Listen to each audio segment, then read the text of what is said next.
नमस्कार, मी जिद्दी। तर आज कोजागिरी निमित्त मी बनवणार आहे मसाला दूध। तर चला आपण बघूया। इथे मी 1 लिटर फुल मिल्क क्रीम घेतला आहे, थोडेसे काजू, पिस्ता, बदाम, चारोळी, थोडं केशर, 1 वाटी साखर, जायफळ आणि थोडी वेलची पावडर घेतली आहे। बघू शकता।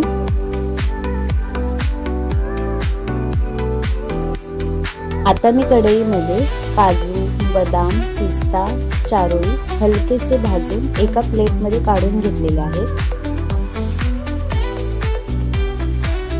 इथे मी तोपर्यंत दूध गरम करायला ठेवलं आहे। आता त्यामध्ये 1 वाटी साखर आणि थोडं केशर घालून पळीने मिक्स करत आहे।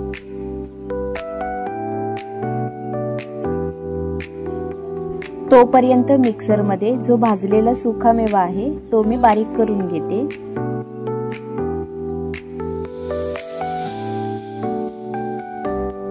हे बघा, मी जो सुका मेवा आहे तो बारीक करून घेतला आहे।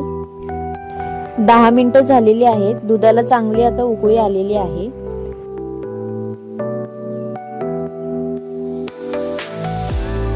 आता दुधामध्ये थोडीशी हळद टाकून हे मिश्रण आहे ते आता आपण एकजीव करायचं आहे।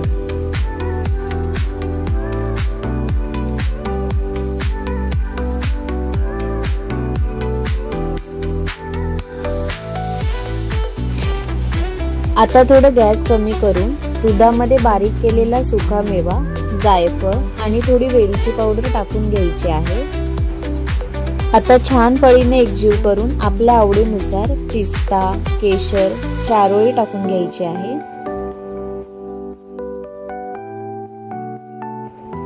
आता कोजागिरी स्पेशल मसाला दूध तयार आहे। तयार झालेला मसाला दूध पॉट मध्ये काढून घेतलेला आहे। आता मी सर्व करून घेते। तुम्ही सुद्धा कोजागिरी पौर्णिमेला घरच्या घरी मसाला तयार करून ही रेसिपी नक्की ट्राय करा। रेसिपी आवडली असेल तर चॅनलला लाईक करा, शेअर करा, सबस्क्राईब करा।